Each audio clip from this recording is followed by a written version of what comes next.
अब ऐसा लगता है कि आप जो चाह रहे हैं वो मिल गया है? जब शुरुआत की थी तब नहीं सोचा था कि आईएएस तक बन जाऊंगा। जब शुरुआत की थी उस वक्त तो लगता था कि जितना आगे तक पढ़ सकता उतने अच्छे से पढ़ लूं। अच्छा, यूपीएससी जो एस्पिरेंट्स होते हैं उनके लिए पीडीएफ के क्या मायने होते हैं? अगर कोई मेरा वीडियो बनाता मैं बहुत खुश था। मैं बिल्कुल कूद रहा था, बट हाँ, घर में उस वक्त और कोई नहीं था तो मैं अकेले ही कूद रहा था। आखिरकार इंटरव्यू में पूछे क्या चाहते हैं? एक बहुत इंटरेस्टिंग क्वेश्चन जो मुझसे पूछा गया था, स्टार्टिंग में ही पूछा गया था। तो बिहार में इतने सारे आईपीएस ऑफिसर हैं, हर डिस्ट्रिक्ट में आईपीएस हैं, आईएएस हैं, फिर इतनी प्रॉब्लम्स क्यों हो रही हैं? क्राइम रेट क्यों बढ़ रहा है? ब्यूरोक्रेसी मेजरली एक टूल है for the government and for the civilians to improve the society. तो हिंदी मीडियम एस्पिरेंट्स हैं, उनका सिलेक्शन रेट घट रहा है। बिल्कुल मिशन मोड में अपना काम करोगे तो कहीं ना कहीं, अब आप उसको भगवान बोल लो, आप उसको लक बोल लो, आप उसको यूनिवर्स बोल लो, कहीं ना कहीं वो सारी चीज़ें अलाइन होंगी और आपको जो चाहिए वो मिल जाएगा। यूपीएससी जैसी संस्था क्या धारा प्रवाह अंग्रेजी बोलने को काबिलियत मान रही है? इसको नेगेटिव वे में देखने से अच्छा हमें देखना चाहिए कि कैसे हिंदी मीडियम के स्टूडेंट्स की सिलेक्शन रेट बढ़ाई जाए। Now I am going to ask you the most annoying question for you. ये क्वेश्चन तो बहुत कंट्रोवर्शियल हो जाता है। नमस्कार, आप देख रहे हैं बिहार तक और आपके साथ मैं हूं ऋचा शर्मा। कौन कहता है कि छोटे शहरों में बड़े सपने नहीं पनपते? इस वक्त हमारे साथ जो शख्सियत मौजूद है, ऋत्विक रंजन। वो बिहार के मुजफ्फरपुर से आते हैं, आईआईटी बॉम्बे से पढ़ाई की, उसके बाद यूपीएससी की परीक्षा पास की, मार्क्स आए काफ़ी हाई और जो रैंक है वो आया 773। हालांकि इनको आईआरएस की नौकरी मिली, नौकरी भी की, लेकिन उसके साथ पढ़ना खत्म नहीं किया, वो जारी रखा, जुनून और मेहनत की और एक बार फिर से यूपीएससी क्रैक किया। इस बार जो रैंक आई है वो 195 आया और होपफुली वो आईएएस बन भी जाएंगे। इस वक्त हमारे साथ खुद जो है ऋत्विक रंजन मौजूद है। ऋत्विक, सबसे पहले बहुत स्वागत। नमस्ते मैडम, बहुत बहुत धन्यवाद। अच्छा, अभी आप जब पीछे मुड़ के देखते हैं तो सबसे ज्यादा गर्व किस मैम, चीज सबसे को? ज़्यादा गर्व इस चीज़ पे होता है कि ये जो एग्ज़ाम है, जो पिछले 4 साल से मैं लगा हुआ हूँ, तो जब शुरुआत की थी तब नहीं सोचा था कि आईएएस तक बन जाऊंगा। जब शुरुआत की थी उस वक्त तो लगता था कि जितना आगे तक पढ़ सकता उतने अच्छे से पढ़ लूँ। बीच में मैंने जॉब भी करना शुरू किया जब लग रहा था कि शायद नहीं हो पाएगा, लेकिन जब अब देखता हूँ कि 4 साल तक लगातार लगा रहा और उसके बाद अब जो रिज़ल्ट चाहिए था वो रिज़ल्ट मिल गया है, और जब मम्मी पापा के चेहरे पे वो खुशी देखता हूँ, वो सेटिस्फैक्शन देखता हूँ, तो सबसे ज़्यादा गर्व इसी बात का होता है। अब सेटिस्फाई हो गए आप? हाँ, अब एक तो पहले सर्विस मिल जाए फाइनली, ऑफिशियली, लेकिन हाँ, मन में मैं सेटिस्फाइड हूँ कि जो चाहिए था वो मिल गया है। नहीं, आपके पापा कहते ऋत्विक कि बचपन से ही आप सर्टिफाई नहीं रहे हैं अपनी चीज़ों को लेकर। एक बारी उन्होंने कहा कि आपके नंबर आए थे जब आप प्राइमरी एजुकेशन ले रहे थे, तब आपको नंबर 100 नहीं मिला, 99 मिला। आपने कहा कि नहीं, एक नंबर कहाँ कटा है पता लगाना है। तो सेटिस्फेक्शन इसलिए मैं पूछ रही हूँ कि अब ऐसा लगता है कि आप जो चाह रहे हैं वो मिल गया है? मैम, मुझे लगता है कि लाइफ में कम्प्लीटली सेटिस्फाइड तो कभी नहीं होना चाहिए। हाँ, जो टारगेट लेकर के मैं अभी तक चल रहा था उसमें मैं सेटिस्फाइड हूँ, लेकिन आगे जब करियर में एंटर करूँगा, प्रोफेशनली एक ब्यूरोक्रेट बन करके अपना काम शुरू करूँगा, तो मुझे लगता है कि नए चैलेंजेस आएंगे और उसमें सेटिस्फाई होने के लिए और मेहनत करनी पड़ेगी। फैमिली का सपोर्ट कितना रहा? मैम, फैमिली का सपोर्ट हमेशा से रहा है। मुझे लगता है कि अगर कोई 3-4 साल एक चीज़ में लगा रहा है तो बिना फैमिली के सपोर्ट के वो हो नहीं सकता है, और वो सपोर्ट हर तरह से रहा है। चाहे वो इमोशनल सपोर्ट हो, चाहे वो फाइनेंशियल सपोर्ट हो, तो हर तरह से फैमिली ने, मम्मी पापा ने हमेशा ही सपोर्ट किया है। अच्छा, पहली बार जब आईआरएस बने थे तो क्या कोई ख्वाहिश बाकी रह गई थी? तब लगा कि नहीं, अब आईएएस बन के ही हम अपना सपना पूरा करेंगे? मैम, आईआरएस भी बहुत अच्छी सर्विस है, इसीलिए मैंने वो सर्विस ज्वाइन भी की थी, और फिर मुझे लगा कि इस साल जो मैंने मेंस लिखा है वो भी काफ़ी अच्छा गया है, तो थोड़ा सा और टाइम दे करके, जो स्टार्टिंग में जो टारगेट लेकर के चला था, तो उस टारगेट को अचीव करने के लिए अगर थोड़ा सा और टाइम देना पड़े तो वो मुझे देना चाहिए। तो इसलिए फिर मैंने लीव लिया और फिर मैं आईएएस की तैयारी के लिए, इंटरव्यू के लिए पर्टिकुलरली फिर से आ गया। दूसरी बार एग्जाम देना कितना टफ रहा था, या फिर मन में ऐसा भरोसा था कि कर लूंगा? ना, भरोसा तो हमेशा से ही था, वो मुझे फर्स्ट अटेम्प्ट से ही था कि ये करना है। बट जब सेकेंड टाइम मैं एग्ज़ाम दे रहा था तो आसपास काफ़ी सारे लोगों को देखता था जो कि बहुत लोग सेटिस्फाई भी हो गए थे कि हाँ चलो सर्विस मिल गई है। तो मुझे कभी कभी लगता था कि ठीक है, अब शायद पढ़ाई से आगे बढ़ के करियर पर ही फोकस करना चाहिए, काम पर ही फोकस करना चाहिए। वापस से पढ़ाई में जाना थोड़ा मुश्किल हो जाता है जब आप अपने आसपास अपने फ्रेंड्स को भी देखते हो कि वो बहुत सारी चीज़ें कर रहे हैं, तो एक जिसे हम फोमो कहते हैं, तो वो भी एक फील होता है। लेकिन फिर उस टाइम पर अपना फोकस बना करके रखना वो बहुत ज़रूरी है, और मैं बहुत खुश हूँ कि उस टाइम पर मैंने अपना फोकस बनाए रखा जिसके कारण इस साल मुझे जो रिजल्ट चाहिए था वो मिला। अच्छा ऋत्विक, कहते हैं कि जब हम यूपीएससी, क्योंकि सबसे बड़ी संस्था है परीक्षाओं में, तो ऐसा कहते हैं कि जब हम पढ़ते हैं तो बहुत फोकस्ड के साथ पढ़ना पड़ता है, थोड़ा सेंट्रिक हो जाते हैं लोग। आपको लगा कि कोई चीज़ जो बहुत पीछे छूट गई पढ़ाई के दौरान? मैम मुझे लगता है कि कुछ ऐसा पीछे तो नहीं छूटा है। कुछ समय के लिए मुझे अपना पूरा फ़ोकस एक चीज़ पर देना पड़ा था। अब इसके कारण बहुत सारे, जैसे मैं बचपन से स्पोर्ट्स में बहुत एक्टिव रहा हूँ और मुझे फ़िटनेस का बहुत शौक रहा है। तो इन सब चीज़ों में मैं हमेशा से इन्वॉल्व रहा हूँ। तो कुछ समय के लिए इन सब चीज़ों पर एक ब्रेक लग जाता है। लेकिन मुझे लगता है कि जब रिजल्ट आता है तो वो सब वर्थ इट हो जाता है। अब आगे चल के मैं वो सारे अपने जो कहीं घूमना हो या फिर स्पोर्ट्स में इन्वॉल्व होना हो या मम्मी पापा के लिए जो कुछ भी करने का सोचा था वो सब करना हो, तो वो सारी चीज़ें मैं आगे उस पर फोकस कर सकता हूँ। तो कुछ समय के लिए ब्रेक ज़रूर लगता है, बट परमानेंटली तो अगर आप किसी चीज़ में इंटरेस्टेड है तो वो कभी नहीं छूटता है। ऋत्विक, आपके जीवन से जुड़ी कुछ तस्वीरें हैं मेरे पास, वो स्क्रीन पे आपको दिख रहा होगा और मैं चाहूँगी कि आप कैप्शन देंगे उस पर। पढ़ाई के दौरान अक्सर ये रिकॉल नहीं हो पाया होगा, लेकिन आपने कितना खूबसूरत ज़िंदगी जी है और कितना कुछ पाया है। कैसे एक छोटे से ऋत्विक की शुरुआत हुई थी, वो भी आपको मैं दिखाती हूँ। ये तस्वीर है, स्क्रीन पे दिख रहा है। क्या कैप्शन देना चाहेंगे? मैम ये बहुत पहले की तस्वीर है, जब मैं बहुत छोटा था। तो I think this is me in my prime. तो ये जो ऋत्विक है वो क्या बनना चाहता था? मैम इस टाइम पर तो इतना सोचा भी नहीं होता है कि क्या बनना चाहता था, बट हाँ मुझे इस समय पर भी स्पोर्ट्स वगैरह में बहुत इंटरेस्ट था। जैसे मैं, ये स्कूल की फ़ोटो है जब मैं शायद मॉन्टेसरी या फर्स्ट या सेकंड स्टैंडर्ड में था। तो उस वक्त भी मुझे खेलना कूदना बहुत पसंद था। हम लोग ऐसे क्रिकेट वगैरह थोड़ा बहुत खेलते ही थे। तो और ऑब्वियसली वो बहुत बच्चे की तरह खेलते थे, बट मुझे उसमें बहुत मज़ा आता था।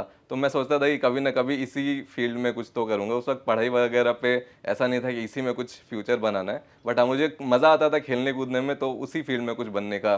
खेल से जुड़ी हुई ये तस्वीर है।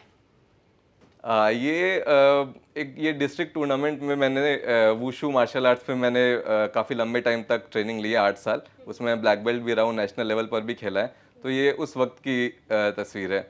ये तस्वीर। ये मेरी फैमिली की फ़ोटो है, तो माई हैप्पी फैमिली। मेरे मम्मी पापा और 2 बड़ी बहनें हैं। ये मुझे लगता है कि ये 8th स्टैंडर्ड की फ़ोटो है, जब मेरे चाचा की शादी हुई थी तो उस वक्त का था। तो ये मेरा इमोशनल सपोर्ट मेरा। अच्छा, मम्मी और पापा में किसके क्लोज़ हैं सबसे ज़्यादा? मैम ये क्वेश्चन तो बहुत कंट्रोवर्शियल हो जाता है, बट मुझे दोनों के ही क्लोज हूँ मैं बहुत। पापा से और मम्मी से, दोनों से अलग थोड़े डायनामिक। मुझे लग रहा है कि आप लॉजिकल बहुत करेक्ट, पॉलिटिकल करेक्ट हो गए हैं अभी यूपीएससी का प्रिपरेशन करते-करते, कि आप बचना चाह रहे हैं सारे क्वेश्चन से। मैम ऐसा कैसे हो सकता है कि दोनों ही आपके क्लोज? सारे क्वेश्चन नहीं, लेकिन हाँ जहाँ पर मुझे बैलेंस बनाने की ज़रूरत है, मुझे लगता है वहाँ बैलेंस बना के रहना कोई रखना तो है। एक होगा जिससे आप ज़्यादा शेयर करते होंगे अपनी बातें। मैम दोनों से ही मैं शेयर कर, दोनों से अलग अलग तरह की बातें होती है। अब जैसे करियर से रिलेटेड बातें या फिर लाइफ से रिलेटेड बातें तो पापा से करता हूँ। मम्मी से कुछ ऐसे इमोशनली इन्वॉल्व बातें हैं तो वो मम्मी से ज़्यादा करता हूँ, तो ऐसा है। ये तस्वीर। मैम ये कॉलेज की फ़ोटो है। One of my most proudest movement. Honourable Shrimati Smriti Irani ji के को मैंने इनवाइट किया था, हमारा कॉलेज का फेस्टिवल था मूड इंडिगो, वहाँ पर। तो ये मैंने उनको मोमेंटो दिया था, और ये भी बहुत सरप्राइजिंगली मैंने दिया, मैं देने नहीं वाला था। ये मैंने अपने कॉलेज के डीन को मोमेंटो दिया था कि सर आप जा कर के मैम को दीजिए। तो सर ने बोला कि तुमने इनवाइट किया है तो तुम जा करके दो, और वो लास्ट मोमेंट पे उन्होंने मुझे आगे भेज दिया। तो फिर मैंने ये मोमेंटो उनको दिया, तो फिर ये फ़ोटो आई थी। ये तस्वीर। ये उसी के नेक्स्ट डे की तस्वीर है। Honourable doctor Kiran Bedi ji, she is one of the most inspirational people of my life. तो इनको भी मैंने इनवाइट किया था इस फेस्टिवल के लिए, तो उनसे हाथ मिलाते वक्त मुझे बहुत प्राउड फील हुआ था। अच्छा, यूपीएससी जो एस्पिरेंट्स होते हैं उनके लिए पीडीएफ के क्या मायने होते हैं? मैम आप उस होली पीडीएफ की बात करिए जिसमें फाइनल रिजल्ट आता है। मैम वो तो सबसे ज़्यादा एंग्जाइटी वाला मोमेंट होता है। जब 22 तारीख को रिज़ल्ट आया था तो सुबह से पता था हमें कि रिज़ल्ट आने वाला है। तो सुबह से मैं काफ़ी ज़्यादा नर्वस भी था, थोड़ा एक्साइटेड भी था। कुछ दोस्तों के मैसेजेस आ रहे थे कि क्या एक्साइटेड हो, कितने नर्वस हो, इस तरह की चीज़ें। तो दिमाग में बहुत कुछ चल रहा होता है कि लीव लिया है, अब क्या होगा, उस पीडीएफ में नाम आएगा या नहीं, सर्विस इंप्रूव होगी या नहीं। और जब वो पीडीएफ सामने आता है तो बहुत एंग्जाइटी फील होती है, बहुत थोड़ा डर लगता है। बट जब उस पे नाम देखते हैं तो एक सेकंड के लिए लगता है कि, और आपके एक्सपेक्टेशन जैसा रिजल्ट आता है तो लगता है कि सब कुछ मिल गया जो चाहिए था। उस वक्त अगर कोई मेरा वीडियो बनाता मैं बहुत खुश था। मैं बिल्कुल कूद रहा था, बट हाँ घर में उस वक्त और कोई नहीं था तो मैं अकेले ही कूद रहा था। और पापा को मम्मी को फ़ोन किया, उनको बताया कि 195 रैंक आई है, तो उनके चेहरे पे जो खुशी देखी मैंने, तो वो इट वाज लाइक वैसा एक्सपीरियंस कुछ किसी और चीज़ में वैसा एक्सपीरियंस नहीं है। तो हाँ, वो पीडीएफ बहुत इंपॉर्टेंट होता है, उसको देखते ही मतलब या तो इंसान बहुत खुश हो जाता है या तो थोड़ा दुखी हो जाता है।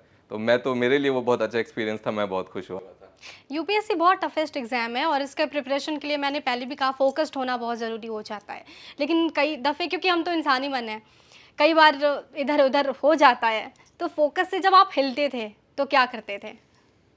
मैम बहुत बार ऐसा हुआ कि मेरा फोकस पढ़ाई से हटा।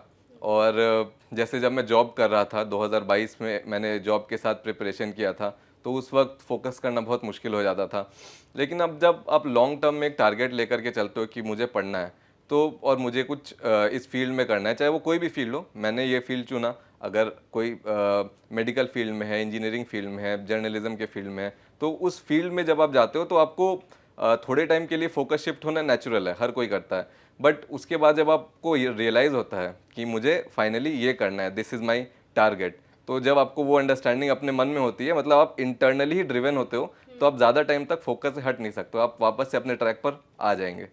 तो नहीं, खुद के लिए क्या बहाना था फिर? खुद को कुछ ना कुछ तो समझाना ही होता है कि अभी ये काम कर लेते फिर पढ़ लेंगे। ऋत्विक के लिए वो बहाना क्या था? मैम बहाना ऐसा सच कुछ नहीं था। वही है कि पढ़ते वक्त काफ़ी बार कुछ और चीज़ें करने की मन कर जाता है। अब मेरे फ्रेंड्स बहुत सारे जो शहर में या फिर कहीं और पे भी रहते थे, तो कहीं बाहर जाते थे या कुछ भी करते थे, तो उनको देख करके लगता था कि हाँ मुझे भी अब ये करना चाहिए। क्योंकि टाइम जा रहा है, अच्छा खासा अपना जो प्राइम टाइम है वो बस बुक्स में रहने में थोड़ा एक हेजिटेशन होता है। बट फिर उस वक्त लगता था कि यार आईआईटी बॉम्बे से करने के बाद, इतनी अच्छी इंजीनियरिंग की डिग्री होने के बाद, जॉब करने के बाद अगर वो सब छोड़ा है तो किसी एक टारगेट के लिए छोड़ा है, और घर पे भी यही प्रॉमिस किया है कि हाँ ये चीज़ करूँगा। तो जब वो दिमाग में आता था तो वापस से मैं अपने ट्रैक पर आ जाता था। लेकिन हाँ, कुछ दिनों के लिए या कुछ हफ्तों के लिए डिस्ट्रैक्ट होना इट्स वेरी नेचुरल, और इसमें कुछ बुराई भी नहीं है, क्योंकि फिर आप जब डिस्ट्रैक्शन से वापस अपने ट्रैक पर आते हैं तो एक अलग एनर्जी, एक नए रिफ्रेश होकर के आते हैं और फिर आप बेटर फोकस कर सकते हैं। अभी आपको सर्विस एलोकेट नहीं हुई है, लेकिन इससे पहले जब आपने क्रैक किया था आईआरएस, जब आप बने थे, सर्विस मिली थी, पहला गिफ्ट ऋत्विक रंजन ने अपने आप को क्या दिया? मैम मैम अपने आप को तो ऐसा सच कोई गिफ्ट नहीं दिया, क्योंकि मैं उस वक्त भी आईएएस और आईपीएस ही एक्सपेक्ट कर रहा था। तो मैंने अपने आप को ऐसा कोई गिफ्ट नहीं दिया, बट हाँ मैंने अपने आप को प्रॉमिस किया कि अगले बार मैं पक्का इसमें जो चाहिए होगा वो कर लूँगा। और उसके बाद फिर अपने मम्मी पापा को जो गिफ्ट मुझे देना है लाइफ में इन जनरल वो करूँगा। बट हाँ, और दोस्तों ने या फिर फैमिली ने ज़रूर कुछ कुछ गिफ्ट्स दिए। तो अच्छा, सबसे सोशल मीडिया पर ये इन सवालों का बज़ बना रहता है कि आखिरकार इंटरव्यू में पूछे क्या चाहते हैं? ऋत्विक से क्या पूछा गया और कोई ऐसा मोमेंट जब आपके लिए वो क्वेश्चन बहुत मज़ेदार रहा, जिसका आंसर देने में आपको सबसे ज़्यादा मज़ा आया? मैम वैसे तो ज़्यादातर क्वेश्चंस जो हमारा बैकग्राउंड होता है, जो हम अपने डैफ में फिल करते हैं, उससे ही पूछे गए थे मुझसे, और थोड़े करंट अफेयर से पूछे गए थे।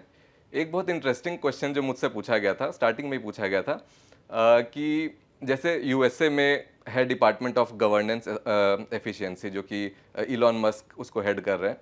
तो उसका मेन पर्पस ये है कि गवर्नमेंट की एफिशिएंसी को इम्प्रूव करना, जो अननेसेसरी एक्सपेंडिचर है उनको कट ऑफ करना, और बहुत टारगेटेड स्पेंडिंग करना। तो मुझसे पूछा गया कि अगर आपको इंडिया में इलॉन मस्क बना दिया जाता है और आपको डिपार्टमेंट ऑफ गवर्नेंस एफिशिएंसी को हेड करने को कहा जाता है, तो आप क्या स्टेप्स लेंगे, कौन से ऐसे डिपार्टमेंट्स या कौन सी ऐसी मिनिस्ट्री है जिसको आप जिसके आप एक्सपेंडिचर कम करना चाहेंगे या फिर उसे हटाना चाहेंगे, क्योंकि आपको लगता हो कि उसमें शायद प्राइवेट सेक्टर का इन्वॉल्वमेंट अगर हम कंप्लीटली कर दे तो वो बेनिफिशियल होगा। तो ये एक बहुत ही इंटरेस्टिंग क्वेश्चन था, बिल्कुल प्रैक्टिकल क्वेश्चन था। तो ये मुझे बहुत इंटरेस्टिंग लगा। उसके अलावा बहुत कुछ पूछा गया, जैसे मैंने मूड इंडिगो फेस्टिवल ऑर्गेनाइज किया था, तो मुझसे पूछा गया कि अगर एज एन आईएएस ऑफिसर या फिर एज अ ब्यूरोक्रेट अगर आपको कोई एक इवेंट ऑर्गेनाइज करने को कहा जाए, तो आप किन चीज़ों पर ध्यान देंगे, कैसे आप ऑर्गेनाइज करेंगे, क्या लर्निंग्स लेंगे। तो ये सारे कुछ इंटरेस्टिंग क्वेश्चन थे जो कि बहुत प्रैक्टिकल और रियल लाइफ एक्सपीरियंसेस के बेसिस पे पूछे गए थे। अच्छा, हम सक्सेस का उसकी बातें बहुत ज़्यादा करते हैं, सक्सेस के चर्चे बहुत होते हैं, लेकिन कई ऐसे एस्पिरेंट्स हैं जो कैपेबल हैं बट इंटरव्यू नहीं निकाल पाते हैं। उनके लिए क्या कहना चाहेंगे आप? ना मुझे लगता है कि अगर आप ने एक गोल बना लिया है तो आपको फिर मिशन मोड में उस चीज़ पर काम करना चाहिए।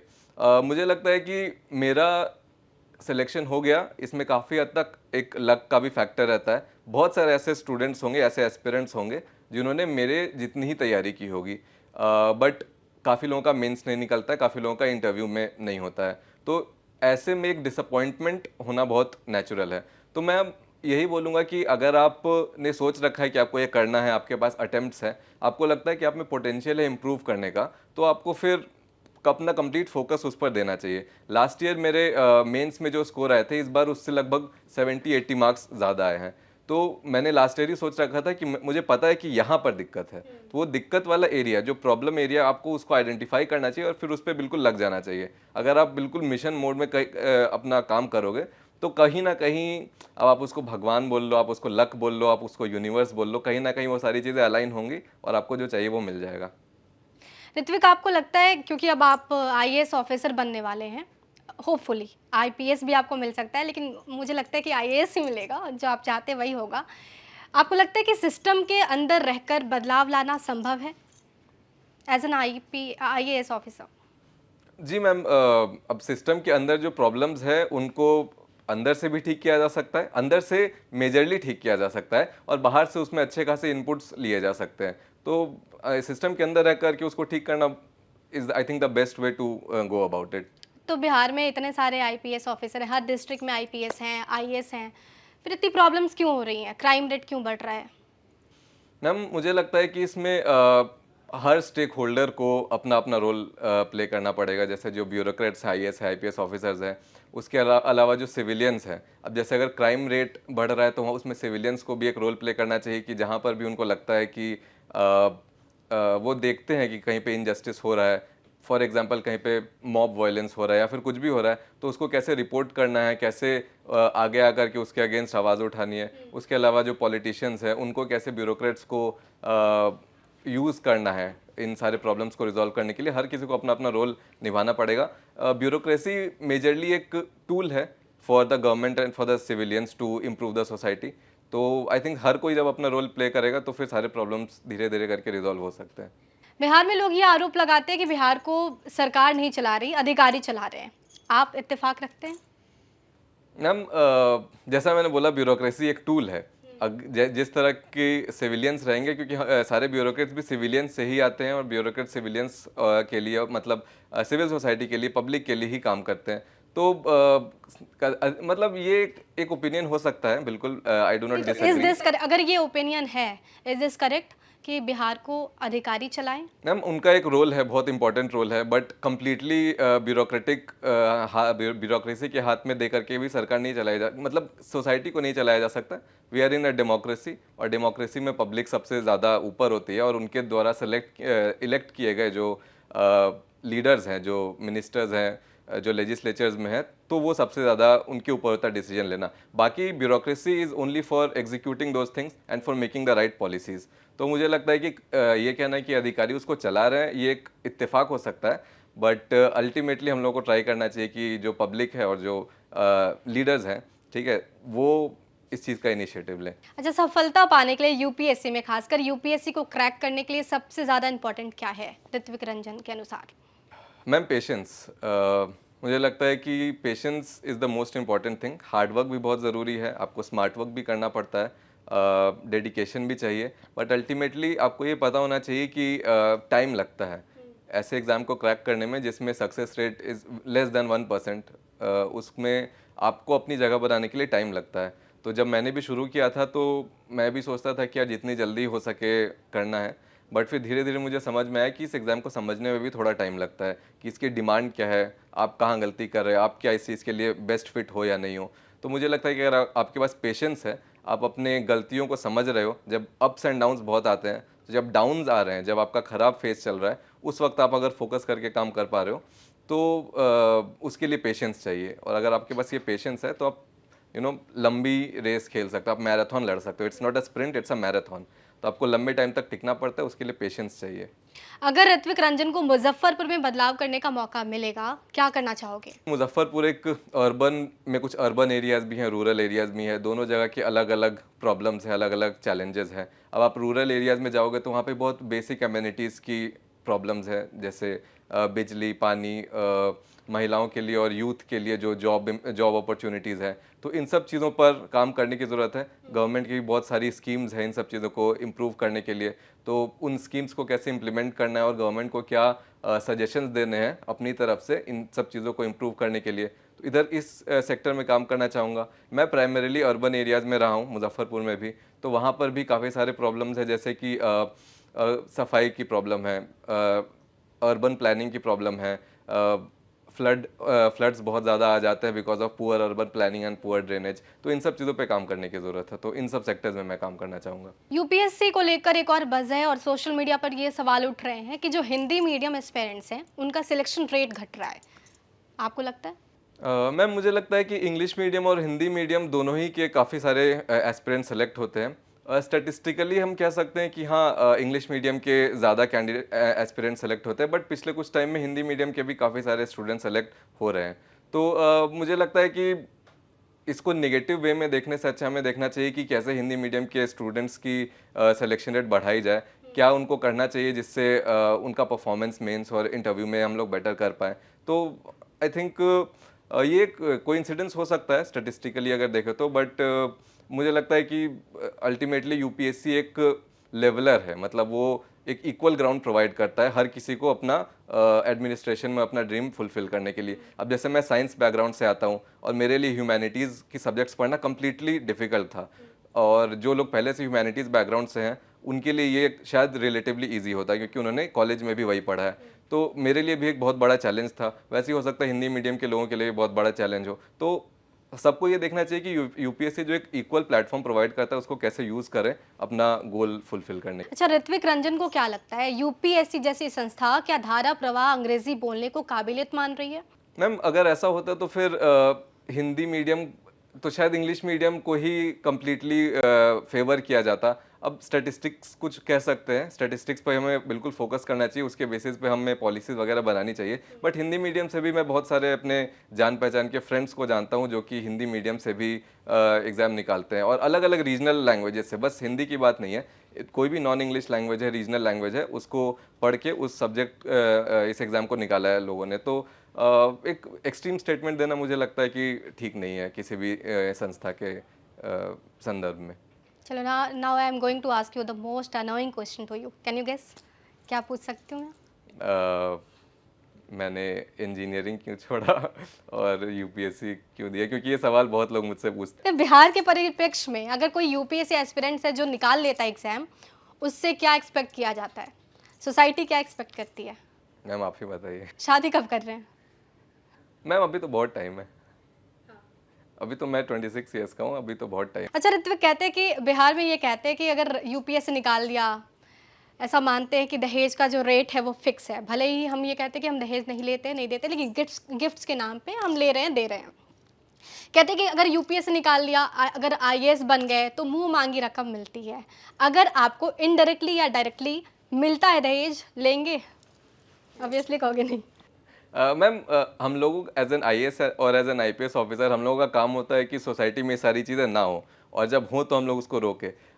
ये बहुत मतलब ये, अब इसको आप एक कोइंसिडेंस कह लो या फिर अनफॉर्चुनेटली लोग आज के डेट में अज्यूम करते हैं कि जिस काम के लिए हम लोग को रखा गया है कि हम लोग उसको रोकेंगे, हम ही लोग सबसे ज़्यादा उस काम में इन्वॉल्व होंगे। ये एक स्टीरियोटाइप बन गया है, लोग ऐसा अज्यूम करते हैं, जो कि नहीं होना चाहिए। आइडियली हमारा काम है कि इन सब चीज़ों को सोसाइटी में रोके ख़त्म करें। तो मैं उस स्टेट ऑफ माइंड के साथ ही उस डायरेक्शन में ही काम करना चाहूँगा, ना कि उसी चीज़ में इन्वॉल्व हो जाऊँ जिस चीज़ को रोकने का मुझे काम मिला है। यूपीएससी जितने भी एग्जाम जिन्होंने भी क्रैक किया है, जो एस्पिरेंट्स हैं, ज़्यादातर ऐसे केसेस हैं यूपीएससी में जो डेटा कहता है कि वो या तो आईआईटीएन है, डॉक्टर है, मेडिकल फील्ड से आए हुए हैं, वैसे एस्पिरेंट्स जल्दी निकाल पाते हैं। आईआईटीज़ में जाने के बाद फिर इधर क्यों रुझान हो जाता है?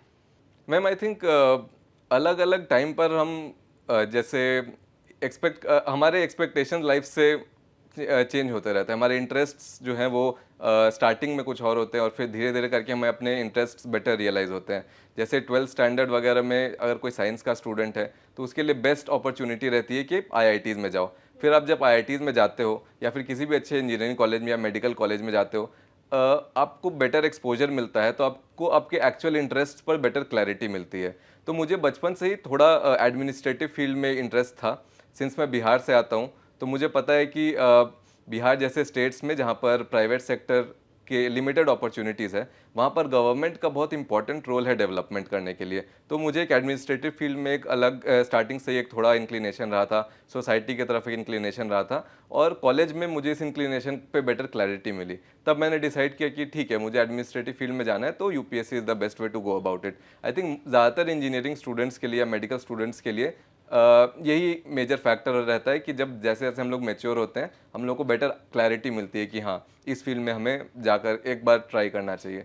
तो मेरे लिए तो यही रहा। I think most of the students जो इस टेक्निकल बैकग्राउंड से आते हैं उनके लिए भी यही रीज़न रहता है। बहुत शुक्रिया हमारे साथ जुड़ने के लिए, हमारे साथ बातचीत करने के लिए। बने रहिए हमारे साथ, देखते रहिए बिहार तक।